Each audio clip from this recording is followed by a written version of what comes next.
Hi. Wow, nice. Today we are outdoor. We're outdoors. Yeah, because summer is not long, and let's cherish every second of it. Yeah, indeed. Yeah, today we have Victoria joining us. Hello. Hey. Victoria, why you look so great? A face full of makeup and a flat iron, quite frankly. If I did not wake up like this, so like Beyonce might have a whole team behind her to make her look that way when she wakes up. But yeah, but thank you very much. Where are you from? I'm originally from Vancouver, Canada, British Columbia specifically. Ah, cool. What brought you to Berlin? Brexit and a breakup in the long story. So I've lived in Europe for most of my adult life, despite my accent not going anywhere. I didn't want to have the Madonna thing where it's all this, and I sounded like a posh British twat or something like that. So I tried to keep it as authentically me as possible. But I was living in London for 6-7 years prior, and then a series of things happened and ended up moving back to Berlin. So yeah.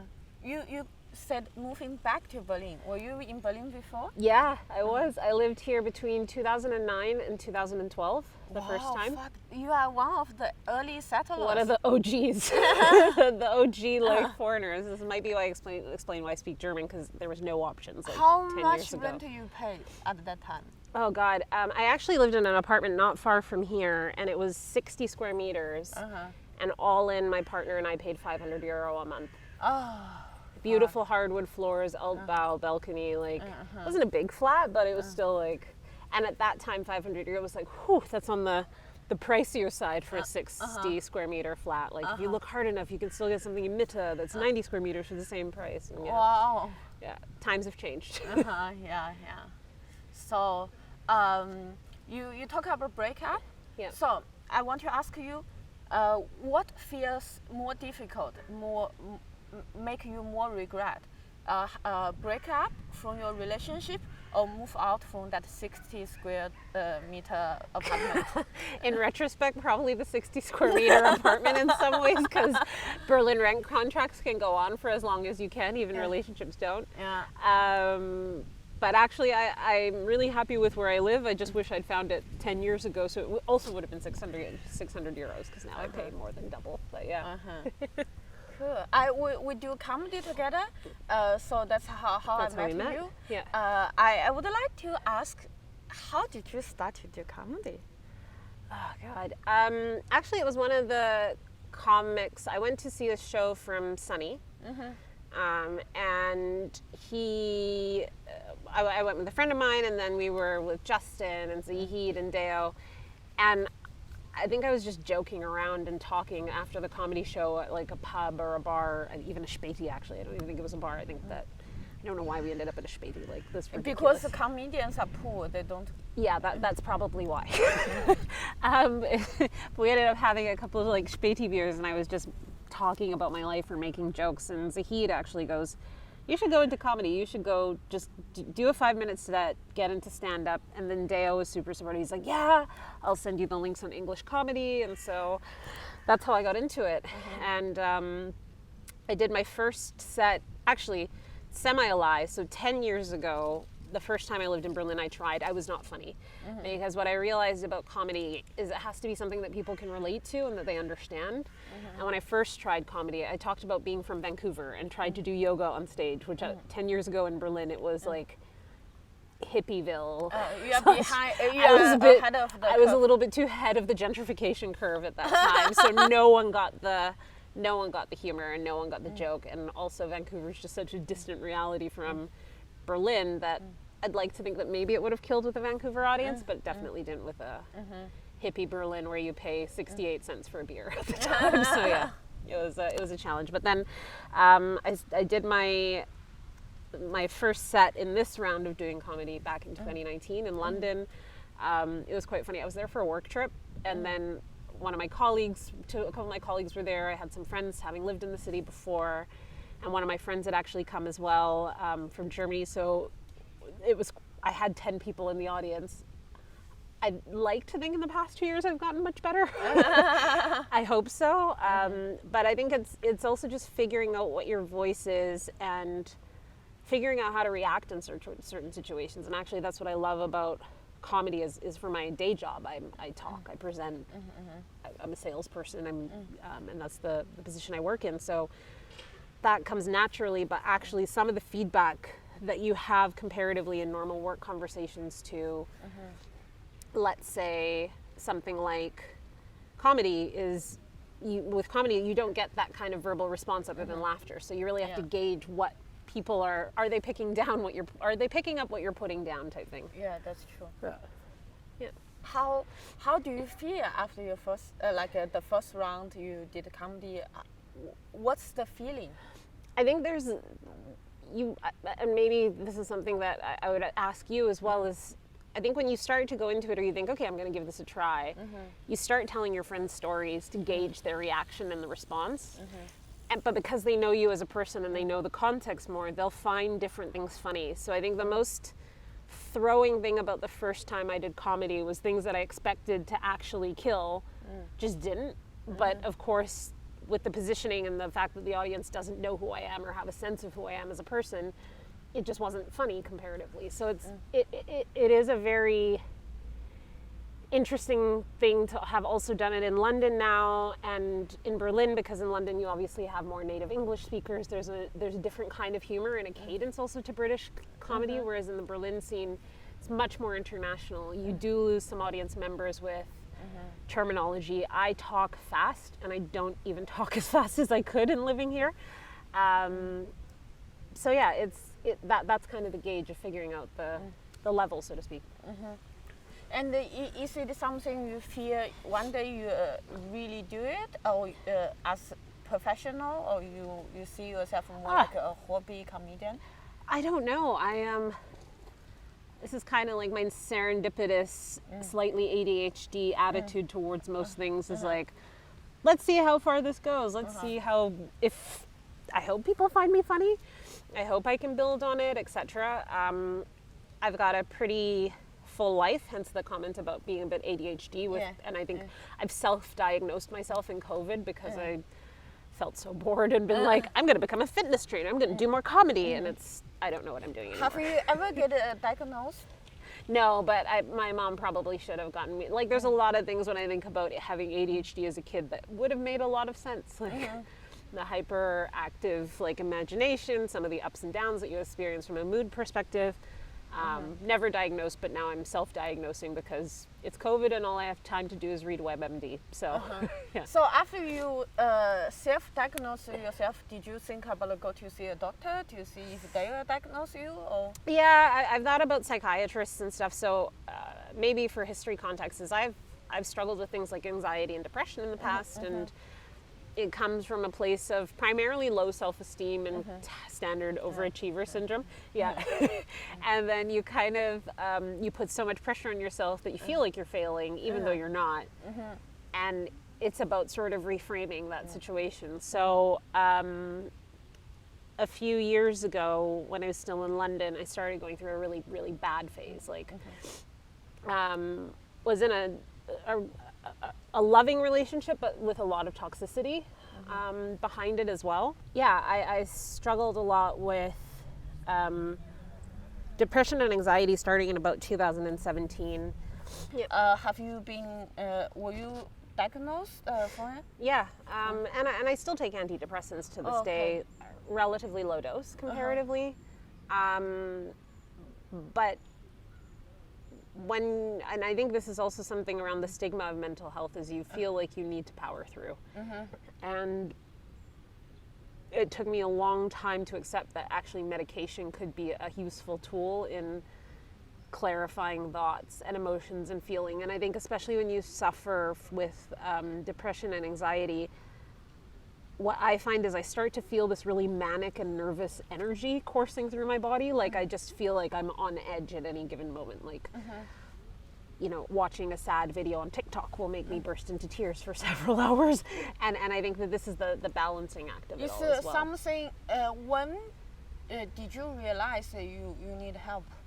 That was probably 2017 when I just I was in such a dark place, and I remember starting to use fitness and starting to think about cognitive behavioral therapy, like tactics, like reframing, okay, but why are you feeling this way? So are you being hard on yourself because you've actually done something wrong, or is it because the situation is maybe not how it is? You might have gotten a small bit of bad feedback and you're kind of conflating it, or whatever it might be.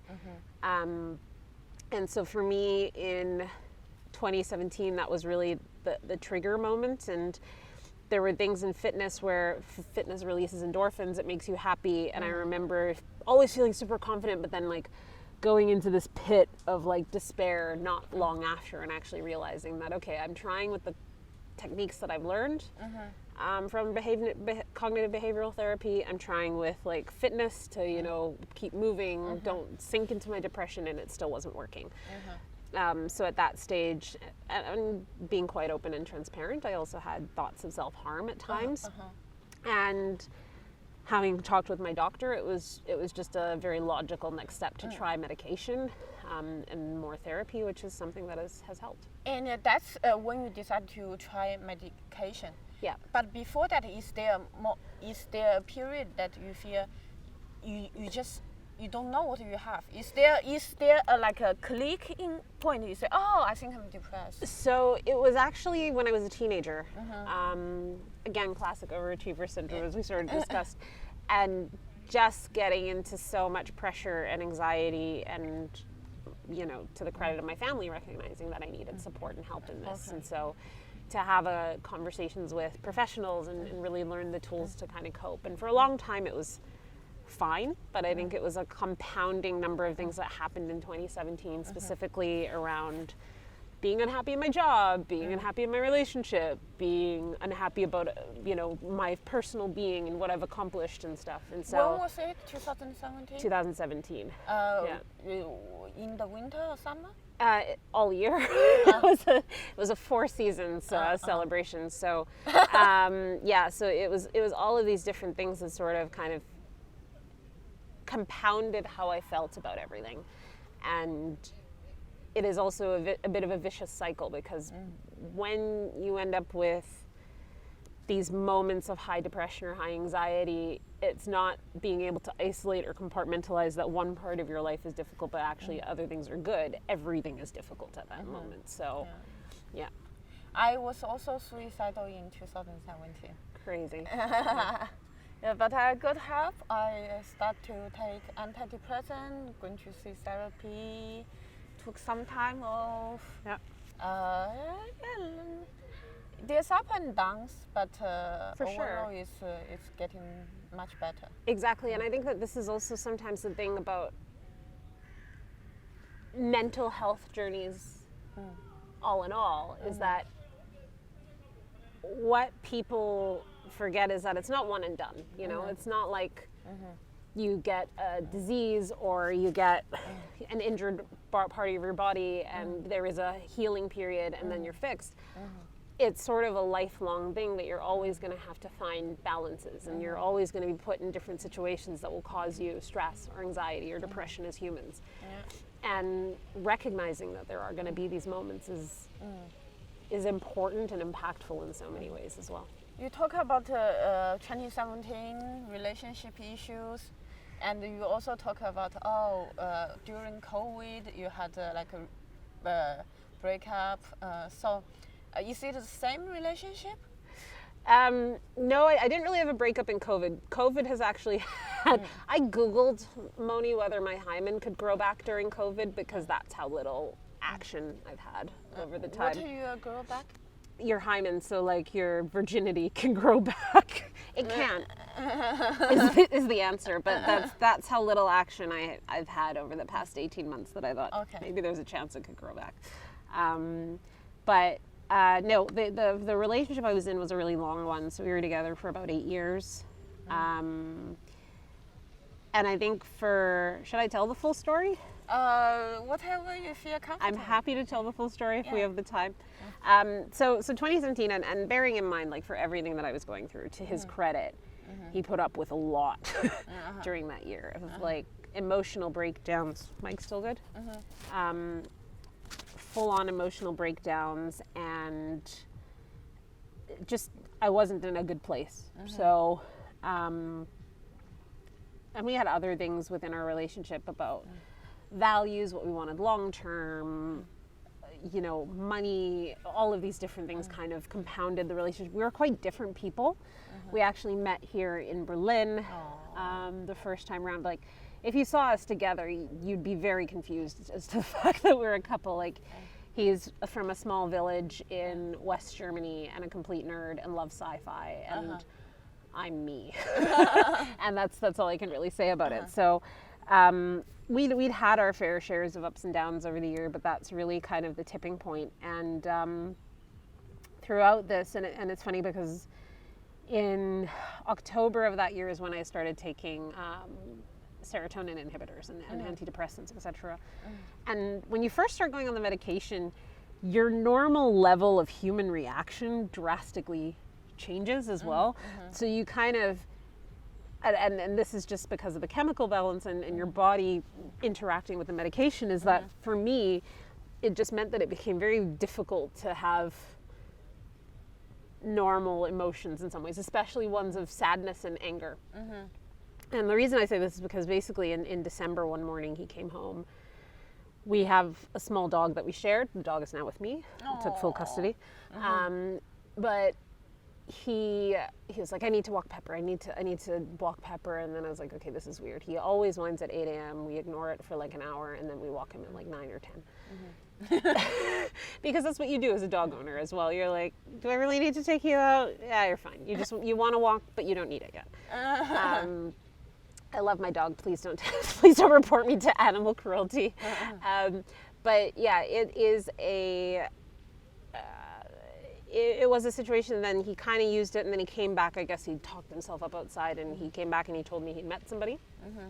And that was shattering, but because of the serotonin inhibitors, I remember feeling all of this emotion, but not necessarily being able to display it. So just kind of going, okay, I understand. I don't think I understand, but okay. And then he's like, I'm going to go have brunch with my friends. The whole situation was just really bizarre. Did you have a feeling that something was up before that? I think if I had been in a different place myself, I probably would have noticed the signs. Like, he also worked in advertising and was like, hey, I'm going to a Google dinner on a Monday evening, and I know for a fact, because there's a lot of alcohol, no one at Google ever schedules those dinners for a Monday night. And there were all these different signs where I probably could have figured it out, but because I was just going through so much of my own shit, I didn't notice the signs. But yeah, they'd been seeing each other for 6 weeks at that point. And it's a bit of it is a bit of an insane story in some ways, because that day, one of the things that I realized is I was really cheap. So I'd had booked a gym class on ClassPass, and if you cancel on ClassPass, it's £15.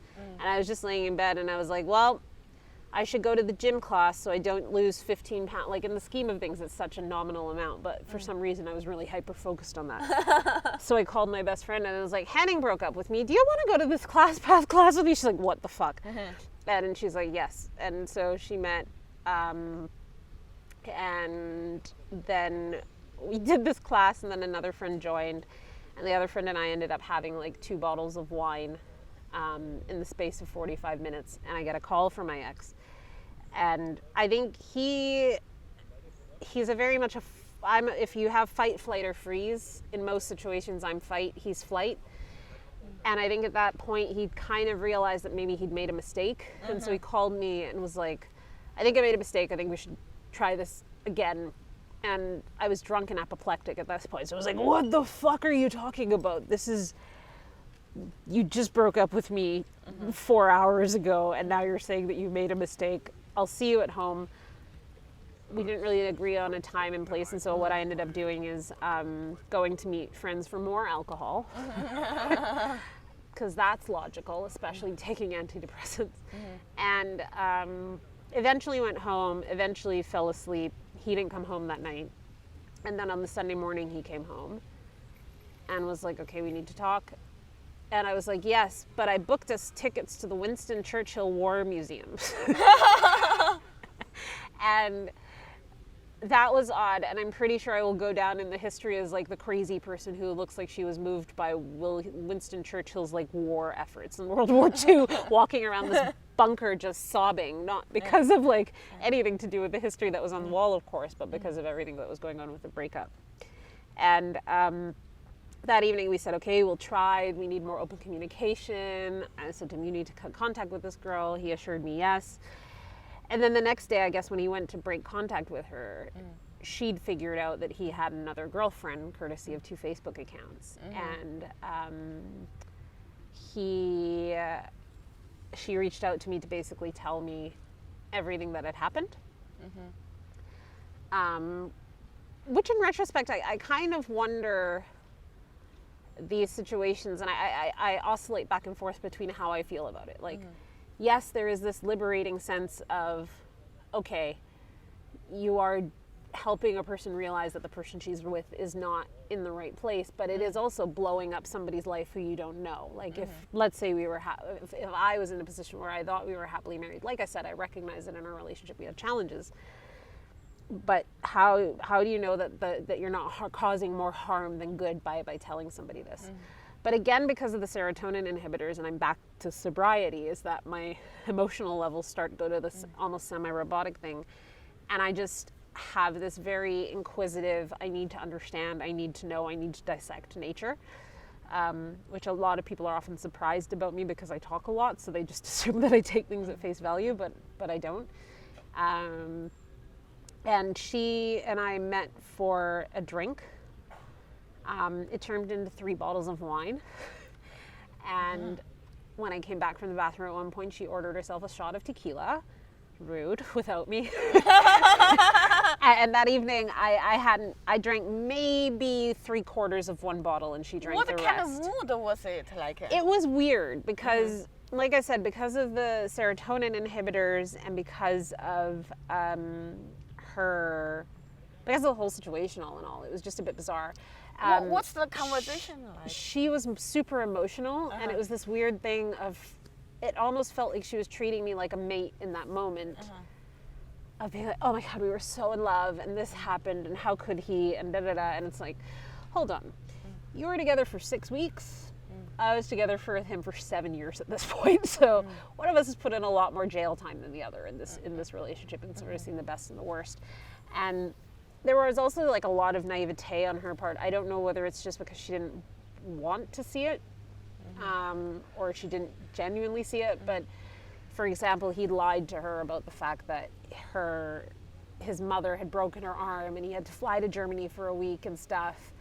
And it's like, that was clearly a lie. He just needed a reason to not see you for a week so that I wouldn't get suspicious of, his time period, of his kind of relationship and whatnot. And there was also things like, I went to Munich with some friends the weekend before the whole situation kind of reached a tipping point, and that was the weekend that they had this amazing romantic weekend at her house type situation.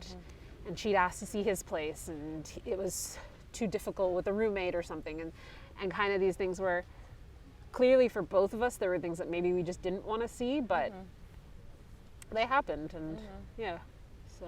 Wow. So did she like try to hug you and tell you, oh, did you bond, or you like, oh, this is weird? How did you sit there, listen to this woman talk, and why drink with her? Don't you afraid, oh shit, who's going to pay for this? So I ended up paying for the whole night because I'm a fucking psycho. And look, I am hyper, we talk about low self-esteem, body issues aside, I'm not generally one to compare myself to other people, because I'm relatively hyper competitive with myself, so subsequently that's like, it doesn't work. But this was a situation where you literally start to compare yourself to the other person because the person of your affection has chosen them for some reason. And this was a situation that I didn't entirely understand in terms of the appeal and whatnot. And I'm sure she's a lovely person. Not what I witnessed, but I'm sure she's a lovely person. It was just, there were certain things like, questionable attractiveness comparatively, or, you know, success in career, interesting person, like none of these kind of qualities. It's like, what is the redeeming factor? She's older than me even. Like, you didn't even go for a younger girl. I think for me, the whole night sitting there, I keep thinking, fuck, how much this wine costs? Like, who's going to pay? Is she sober enough? Does she have her bank card? I should run first, so she has to pay the bill. Well, the other like thing is this money thing will be on my mind the whole night. I know, in theory I should have, but the other problem was that we went to the Shoreditch House in London, and I was the member and she wasn't, so if she fucked up or did anything, then it ultimately would have come back to me anyway. Fuck. So all in all, my ex paid for the night, because I was like, at the end of the night, it gets a bit crazier later on, and there were cabs involved, etc. But yeah, he had to pay me £200 back essentially for the cost. At least good for that. Exactly. So Well, how you ended the night? this is where it gets a little bit crazy, and I think the story comes with kind of this interconnectivity between self-projection and wanting to protect somebody. So because I'd gone through this whole year of this mental health journey and fearing my own actions towards myself with self-harm, she mentioned something related to self-harm, and it was something where I just saw the situation as, oh God, I have to protect this person. But then alcohol makes your logic centers very questionable in terms of how do you protect this person. So I didn't want her to be alone. I should have just got her to like call a friend and had a friend come pick her up and like stay with her type thing. But I did what in that moment seemed like a logical situation, was to take her back to my house that I was sharing with my ex and friends in the other room. And it was just like, so we lived in a 2-bedroom townhouse that was an old piano factory. Like, it was beautiful. It's like the bottom floors were bedrooms and 2 bathrooms. Then the top floor, or the upstairs, was kind of an open kitchen and living room, and then a small little open mezzanine that looked into the kitchen and living room. So I texted my ex being like, you sleep upstairs in the mezzanine, I'm going to put her into our bed, and then I'm going to probably sleep on the couch. We pull up in the cab. She spent the last 30 minutes in the cab sobbing.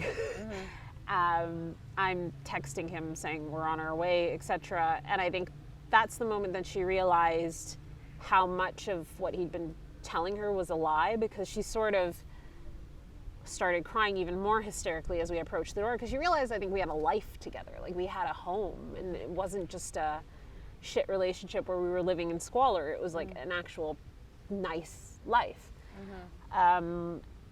But again, that is projection of how maybe I interpret the situation and she would say something different. And then all hell just slowly broke loose, to be perfectly honest. So first I tried to put her into my room and had a shirt and a spare toothbrush ready and stuff, and then she just threw herself to the ground and was crying and all the rest of it. And I'm just trying to be like, what the fuck is happening? And then at some stage starts like screaming that she wants to see him. Our friends are asleep in the other room. I didn't want to wake them up, so I was like, you need to come downstairs. And then it just ended up being this weird thing where she was kind of confronting him, but also saying nice and mean things in a way. So she'd be like, oh, she's really beautiful, like I see why you want to be with her, and but it was like in a really weird and condescending, and clearly you don't mean the things that you're saying. You want him to say, but no, I think these are things about you too, and which didn't happen. And then the night just got more and more bizarre. So eventually she put on the spare shirt and some pajamas or whatever, and tried to get her to stay in the room, and I was like, okay, I'll just stay with her until she falls asleep and then move upstairs. Were you afraid she murders you? No, I could take her. But yeah, I'm pretty sure I could take her. And she was quite docile, so she was, and I didn't defend him because why should I? So at one stage she did slap my ex, and I was like, there you go, kind of deserved it, dude. Not that I encourage violence, but in that moment it felt good to see him get slapped across the face, because I hadn't done it at that point. I think that, but when I kind of told her off, she was like a little kid, so she would always like take a step back. And I think she also knew that if I wanted to, I could fuck her up. So it's like she even drunk, she understood that point. And then there is enough latent rage about the situation that if you think about who, without making myself the victim, but if you think about who has kind of been wronged in this situation ultimately, both of us have, of course, been wronged, but arguably the person in the long-term relationship is a little bit more on a shit's end of the stick than the other things. So at some stage, all three of us were sleeping in my bed in this weird situation. And then at some stage they were both on the floor, and I guess she decided to try to cuddle him or get closer to him, and he rejected her, and then she started having a hyperventilating, etc. in our room at 3 a.m. And then I realized that, okay, regardless of what my intent was in this situation, I just need to send her home. So I paid for another Uber. So at this point we're up to, this is where the 200 pounds starts to cap out. I think this also probably sunk my Uber rating by a few points as well, in terms of the craziness of her apparently screaming at the driver on the way home. But that night, him and I was like, just turn off your phone, let's just go to bed. And it was a really weird moment, because I said to him at that point, it's like, I don't somehow weirdly feel that I have the right to be sad in this situation, because I'm taking care of your mistress, essentially. And that was really hard, and that's something that still sits with me, and like my own emotions somehow in this whole situation became secondary, even to me in that moment. And then it was kind of a turning point. So she sent us a few messages like, I'm going to take Ambien, And I think that the challenges with mental health and why there's a lot of skepticism around these issues is because people will make these grandiose statements to get attention. And this is something that with her, I didn't recognize, that you don't actually believe in self-harm. You're saying this to elicit a response from me or from him to get your way. And so the next morning, and this is how I knew it was kind of bullshit, is she messaged me like, oh, hey, hon, like, tell me how much I owe you for the night before, you know? And it's 8:30 in the morning at this point. I'm on the way to work. And she's like, I'm not going into work. I just got home from the hospital. And she's like, I had to get my stomach pumped because I took too many sleeping pills. And if that was true, you would be on a psych hold for 24 to 48 hours to make sure that you're not suicidal. And consultants would talk to you. And so then it was like, okay, so this whole thing has just been complete bullshit. And the whole time she's still calling him, still trying to get him back. And so it was a very clean cut of like contact. And then him and I tried for a few more months, but the damage had already been done. But how can you still try a few more months? It's terrifying, though, of everything you know and how intertwined your life is after 7 years, and you don't necessarily want to face the unknown. Like, this person has become my person. I'm not from Europe. I don't really have a familial network here, so he's the closest thing that's come to family. And in a lot of ways, and this is what I've learned upon further self-reflection, is that in a lot of ways, I'd put so much of myself into the relationship and into him that I'd lost perspective on who I was as a person and what my interests were and what my goals were, because I was so hyper-focused on making this relationship work. And it's a little bit like an investment, you know? Maybe you went big on GameStop and you don't want to cash out until you get your money back type thing. And it's a very weird... And when was the point you think, okay, it's really not working? So a few months later, there was just this distance from the moment. And I could see him also being a bit scared to make that move. I think both of us probably knew in our heart of hearts it was over. And it's not for lack of love, it's just for how in a relationship you can grow apart, and you can, certain things will matter to people differently and stuff. And I just had an inherent distrust for everything. And once that trust is gone, then you find things because you're constantly fucking looking for them. So we were sat there watching a movie, and I had his laptop open, and I just decided to search the browsing history for his name. And I saw that there'd been an email exchange between the two of them. So I called him out on it. He confessed, and that was really like and I eventually said, I don't want her, but I'm also not happy in our relationship, and I think we need to break up. And, you know, you go through 7 stages of guilt when it comes to, or grief, not guilt. You go through 7 stages of grief when it comes to, like, the breakup in a relationship, or 5. Is it 7? sadness, anger, pleading, denial, acceptance. I can't remember, but multiple stages of grief. And yeah, you go through these different stages and stuff. So of course it was like pleading, trying to find a way to keep the relationship, etc. And then everything was just compounded by Brexit and what am I going to do with my life? And then it just felt like, okay, let's move to Berlin. I've lived here before. I know the city. I speak the language. Let's just turn a page.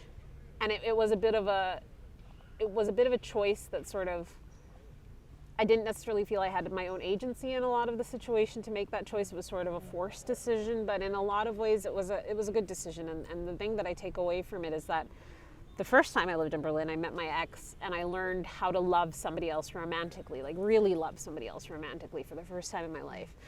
But coming back to Berlin the second time at 30, when I think you're also just more secure as a person, you know yourself. I'd been through a lot of shit at this stage. I also came to the recognition of learning how to love myself and to prioritize myself and to make sure that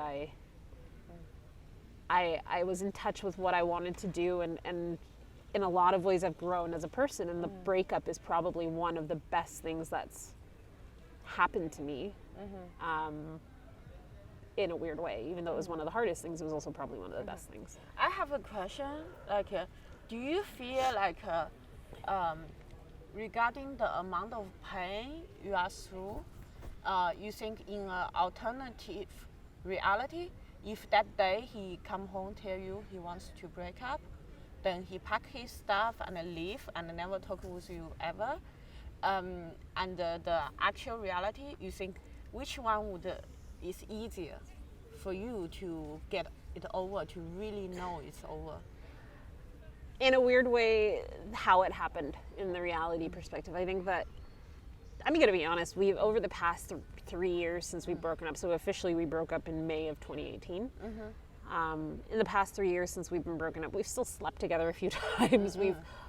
He ended up moving to Berlin, which wasn't initially the plan in any way, shape, or form. He was supposed to initially move closer to where his family is in Frankfurt or Hamburg, where he'd lived before as a student and really liked it and has a big network there. And I think in this process, of course, there's moments of both of us would squint and think, maybe we should try it again, maybe we should be together. Especially when I moved here from my side. Like, I'm kind of convinced that Berlin turns most men into fuckboys, and my ex is no exception of that since he's moved back. But I think that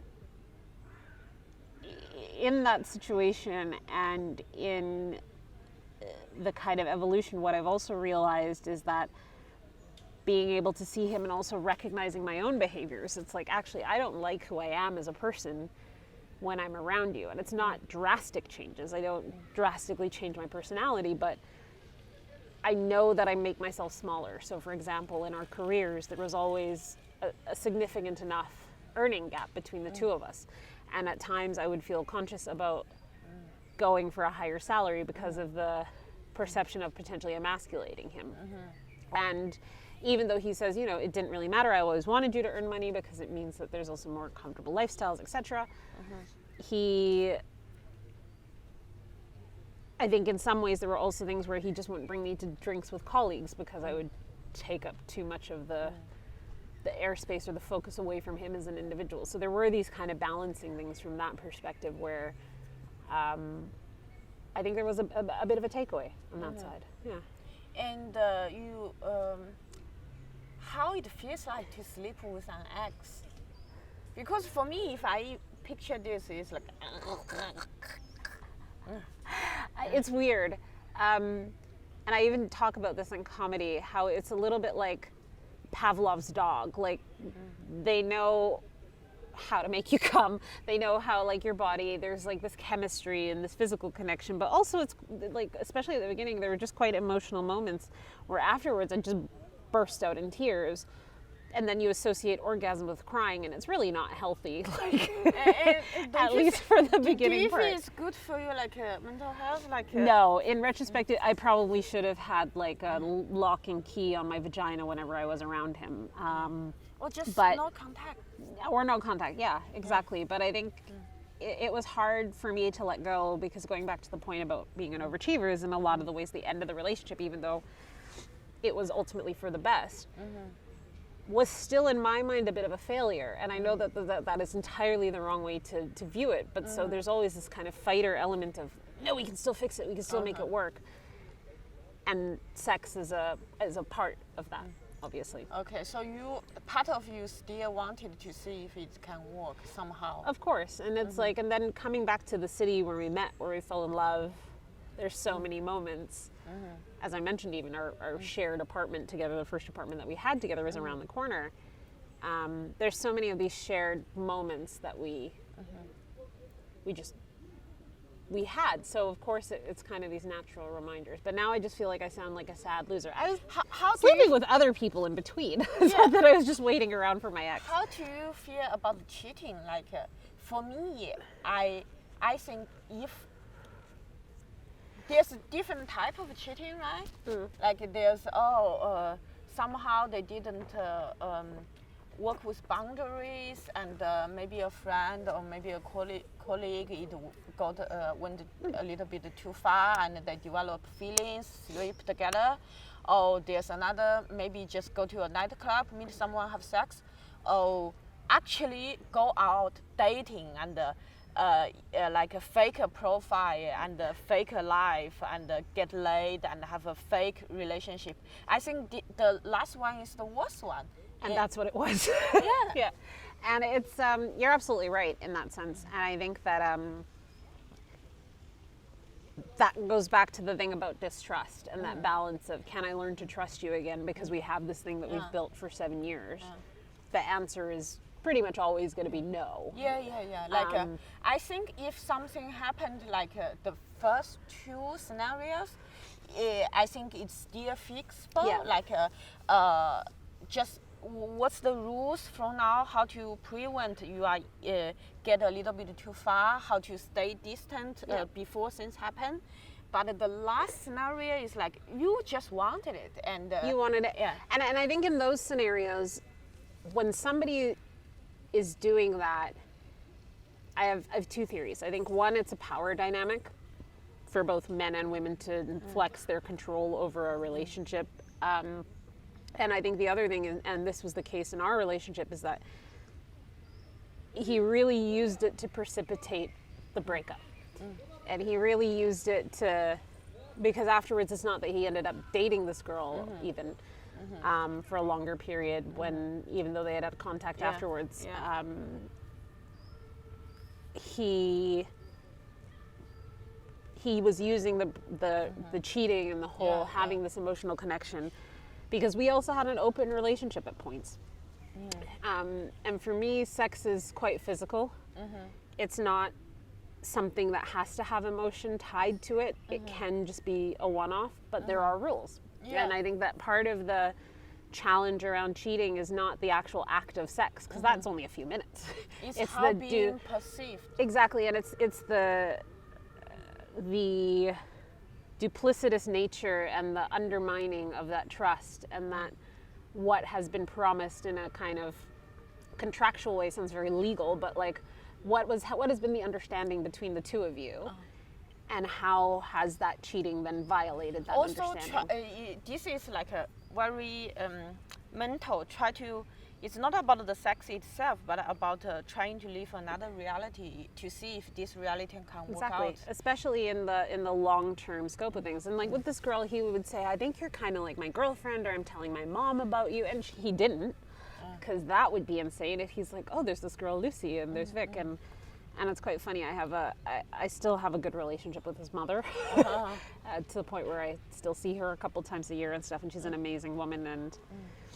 And I'm worried that this podcast is going to come across that I'm not over my ex, but I promise you I am. I think like you can think about the bright side. Yeah. Like I watched a documentary this weekend. It's called American Murder, the Family Next Door. So that I didn't get murdered. So the story is that this woman and the two little girls just disappeared.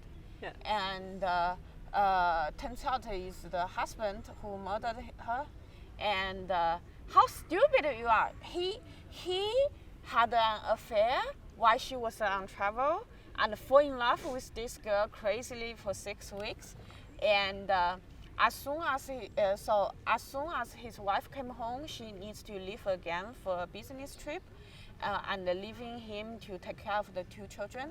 So he killed the 2 children, and when she arrived home, killed her too, and disposed the body, and then called the lawyer to find a separation, called the real estate agent to sell the house, and called the mistress, say we'll have your future, and he thinks this will not be found out. Yeah, that's a little bit insane. I mean, at least at least I wasn't murdered by my husband with our theoretical children. Yeah. So fair. On the dodged side, a bullet. Yeah. Dodged a bullet. But yeah, I think you're right. I think there is this kind of escapism element when people have affairs, and especially in early parts of the relationship. We as women are good at hiding the crazy. Like, my advice to male friends is don't open any cupboards that aren't like in the kitchen, basically, in a girl's house, because you might just get a pile of shit that falls on top of you when you're first dating them type situation. Because I think, especially as women, there is still this pressure to kind of present in a certain way that you're sane. And I think that that's part of the appeal of affairs is like the other person is just shiny. There's no problems. Yeah.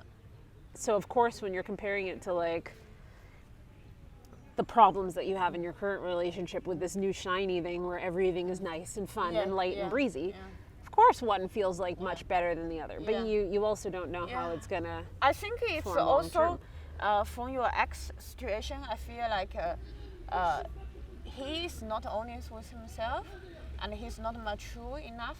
Because if you are a mature person, like there's no spark anymore, but anything will eventually turn to this. Yeah. Like, but not everything eventually will turn to be a good partner, like a life and I think partnership or family. With the situation that we faced, I think he very quickly found out that was never going to work with her either. What I really found, I don't know if it's funny is the right word, but telling about the situation is when he moved to Frankfurt, it was in September of 2018 initially, and before he moved to Berlin. And Frankfurt have a big literary agent festival, like the Frankfurt Book Fair, and she works as a literary agent. So I made him a bet, and I really wish I'd bet him more money because he would have coughed up the cash as well. I bet him €50 that she will call him when she's at the Frankfurt Book Fair, and he's like, no, she told me to fuck off and she wanted nothing to do with me. And I was like, €50, she'll call you. And then he didn't want to tell me, but eventually I just asked him, so did she call you? And she's like, yes. I was so shocked. He's like, I didn't want He's like to. I think it's really not nice. He cheated on you and told like fake reality this girl, misled this girl, for sure. made this girl want her, and then act like, oh, he wants nothing to do with her, and she's annoying. But he got what we talked about out of the whole thing with her is that it was, and it's not to say that he didn't have feelings for her. That would be my own projection of the situation on him, but. He got what he wanted out of the situation was to precipitate our breakup because of another relationship. But he needs to admit, instead of thinking, oh, this girl is annoying, he should admit that he's a fucking asshole. Yeah, and I think he's recognized slowly. It took him a long time, and we had a heart-to-heart early 2020 before COVID around, I just decided I didn't want to be angry about the situation anymore. And I just said, look, I'm water under the bridge at this stage. I can't hold on to the anger anymore because it will break me ultimately. And quite frankly, it wasn't worth it. And I think that kind of closure, especially when you come into long-term relationships or any grief, it can take a lot of time, you know. and people react in different ways. So I'm not the kind to get into serious relationships very easily, because I know that element of myself of wanting to care for people and being a giver, and you do have to be selective about who you give to ultimately. But I think that within that, and this is also the dynamic that I realized in retrospect about our relationship, was that there was a give and take, and I was the giver, he was the taker. And you're right, there was a complete lack of maturity. So good insight for only hearing the story and being able to pick up on certain things. But he also realized just how damaging everything that happened in that period was. It took him 2.5 years, but at least he sort of recognized, oh, actually, this was completely being an asshole. And for you, how was it at the beginning of the breakup? It was hard. It was this kind of rejection element. And when I said I learned to love somebody else romantically, I also learned how to be loved. And I was never convinced that I was the one to be loved. So in my family, for example, I was always the smart one, so never like the attractive one or something like that. And it's weird because, of course, in a lot of ways, I'm grateful that I wasn't that person, because it also means that it's not where people place my value, and beauty is fleeting, etc. But it was also just so incredibly hard to reconcile that, oh shit, is this going to be like the only one relationship? Am I ever going to find anyone again in these situations? And that's terrifying. And that was the thing that I felt like I was staring down the barrel of a gun in some ways. And part of the reason why, again, we tried again after all of this horrible thing happened with the girl in the room and all the rest of it. But at some stage, you do just have to go, okay, ultimately, this is more toxic. But that recognition and that journey takes a long time for different people. So as I started to get more confident in my career here in Berlin and building my network of friends and actually realizing that, hey, I have a lot going for me and a lot going on, and I don't need to think about this person anymore. This person is not inconsequential. They're still a part of who I am as a person because they've informed a big part of my life, but they don't need to matter for the future me. They can live in that past and in that moment. So 8 years together, when you were together, have you ever thought one day you will not be together? On and off. Especially in the early days, like I said, we were very, very different. Every time I made a nice meal, so I'm an absolute foodie. I love to cook. It's also kind of what I'm known for in friendship circles. And he is a sustenance eater. So one day, honestly, in that moment, even though things were going great at the time, it was about 5-6 years in, he was boiling a pot of pasta with some hard-boiled eggs all at the same time. And that was his dinner post a run. And I was like, this is disgusting. He's like, no, it's super practical, you can boil, you only need one pot and then you have a full meal. And I was like, this just makes me sad inside. I don't understand how we're together. But so it was kind of moments like that were sort of funny. But then of course, other things were, I was never entirely convinced I wanted to have children throughout the relationship. I'm still not convinced I want to have children ever. I think it all comes down to the partner, but I started to make concessions for him about wanting to have kids, but then oscillated between being honest with myself and stuff. And that was also quite hard because in the breakup, he used that as a reason for wanting to not seeing a future. He's like, well, I want kids. And you don't. And I was like, well, I don't know that I do. We're still in the conversation. We've also agreed we're not ready for this. And now you're throwing a very personal decision, which I think as a woman is something that women face. But if a guy says he doesn't want kids, it's less of a big deal comparatively somehow. And so when he threw this back in my face, it was very personal. But there were certain moments throughout the relationship. It wasn't always sunshine and lollipops, of course. And of course, I think I'm quite the pragmatist, so I just do think, how would I handle a breakup? And that wasn't the reality of how I thought I would handle a breakup, but it's. And then now about future relationships, do you have faith? You think it will happen? Or you are you don't think it will happen? You are I don't care about if it will happen? I think it's a balancing act, right? And I think everyone goes through these moments of vulnerability where, as humans, we're tribal people. We want our people around us. So of course, it is a perfectly normal reaction, which I think sometimes, especially living in Berlin, which is like a very single city, the natural inclination is to be very nonchalant about those feelings of wanting a partner or wanting to be with somebody.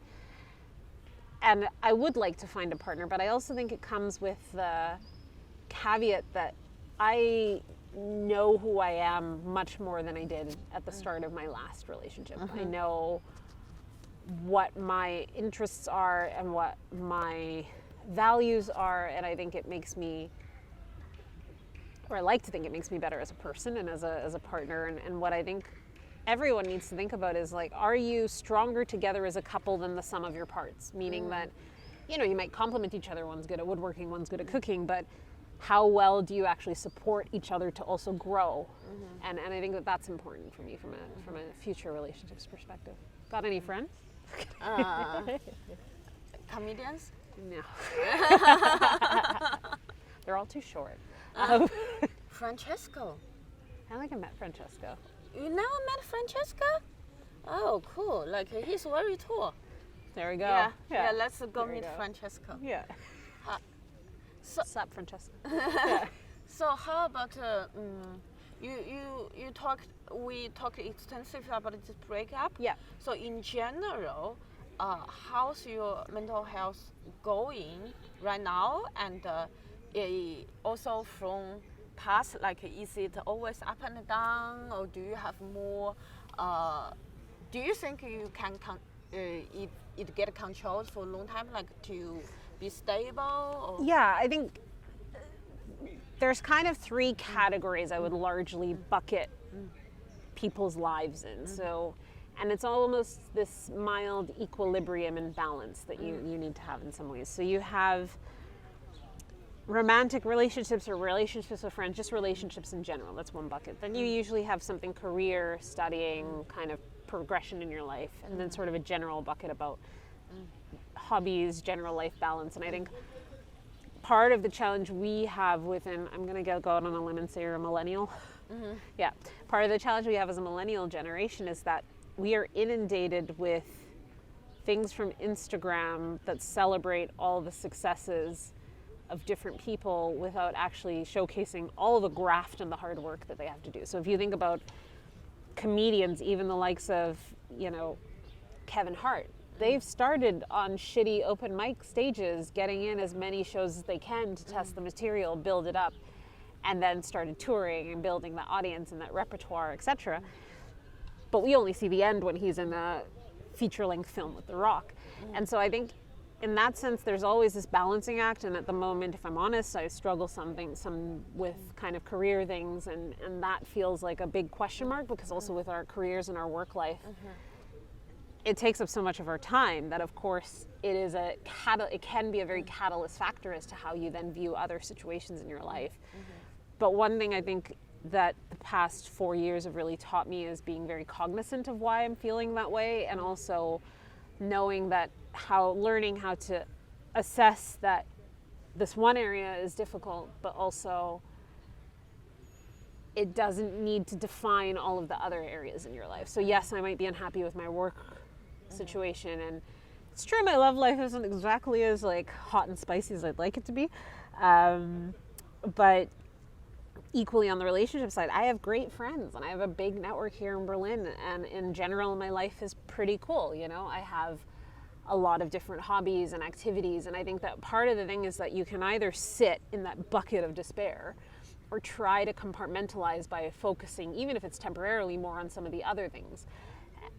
You still need to make sure you have the time to deal with the shit versus just pushing it out of the way, because it will manifest and it will kind of culminate in sort of a bigger watershed moment if you're not careful.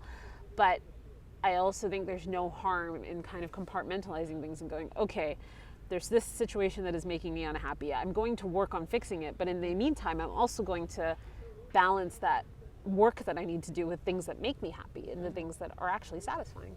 So yeah. In the you talk about work, how what's your relationship with work? Do you define yourself a lot with the work you do? Are you do you tend to work too much? Oh, I'm an overworker, and this is something where I've also being a little bit unhappy with kind of career progression in the company, feeling valued, etc. It's also something where I've kind of started to protect myself and take a step back. So not necessarily putting my hands up for certain projects, or kind of being very selective about the things I want to invest my time in, because it's also a question of, well, the company is taking so much, and this is something I think people forget about jobs, is that you are a job and a company should be as replaceable to you as you are to them. And of course you want to hope for loyalty in both directions, and you want to be loyal to the company. I think most people go in to a job with the idea that they'll be there for the long haul, or at least like a given period of time. But it's challenging. Like I said, it takes up a proportionate amount of your time. I've learned to not define myself by my job, and I learned this very early on because I started my career at Deloitte, and then you just look like an asshole because you work for a financial consultancy firm and stuff. Not an asshole, but like I think that there's certain stereotypes around people who work in financial services. Even though I worked in the marketing division of a financial services company. And I learned very young not to define myself by that. And even when people ask me stuff about jobs and careers, I'm still pretty like close to the vest, because I don't want people to walk away with, this is Vic, this is what she works as, or whatever it might be. It's like, I want to be known as the person who's funny, not just because I'm a comedian, but just because I want people to think I'm funny in general. I want them to think I'm funny, or a great cook, or a good friend. Like, I want them to know me as a person versus just what I do from my 9 to 5. That's a very good attitude. Yeah. So I actively avoid, especially on dates, I try to avoid talking about work overall. So my running joke to people is, what do you do? It's like, I sell shoes. And that's, and then some people take it quite literally and think I work in a shoe store. Other people then ask more inquisitive questions to understand, but I will very quickly try to move the conversation away from that, find commonality. Cool, I used to also sell shoes. Yeah, you also used to sell shoes, yeah. Not anymore. Not anymore. Yeah, no shoes. No shoes. Very good. I'm trying to learn. Thank you so much for being so open and vulnerable today. Thank you. I'm very happy we are doing this. Now I know you more. Yeah, you know a lot about me. And it's hard to go through breakups. Although I said, oh, you are so stupid, why you try to work it out again? I did that too. So like, it's like your own internal speech to yourself that you're giving me. That.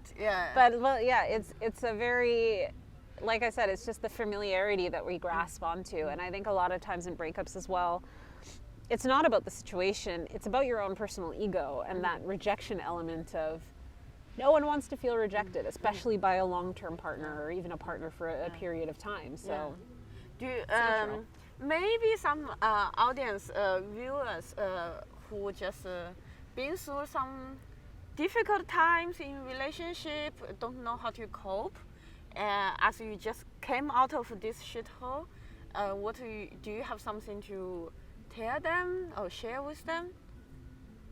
Yeah. A few things. So one, figure out what brings you joy, like not the Marie Kondo kind of joy where you throw out all of your worldly possessions, but figure out the things that make you happy as a person. I think that the second thing is recognize that even if there is fault on your part in these situations, that you also have to forgive yourself to move forward, and that no matter how often you go through scenarios or play out situations in your head, it's not going to change how something has actually happened. And kind of remembering that because you can't change it, there's no point in dwelling on that. So how do you move forward, and how do you come out of that? And also just to check your ego. So are you doing something because it's logical and it makes sense and it's pragmatic and it helps you move forward? Or are you doing it because you were hurt and you feel a bit fragile comparatively? So those would be my three big things. Find joy, push through, and also just don't be hard on yourself. It's going to take time. It's going to take And time. what they should definitely not do? Don't fuck your ex. Good It's just idea. all of the feels. It does make it more emotionally complicated. I'm not gonna lie, it was good, but it is a situation where it does change the emotional relationship that you'll have with that person and how you perceive certain things. And yeah, it does extend maybe the period of healing. Okay. Cool. Thank you so much for Thank you doing very much. this. Let's say goodbye. Bye. Bye.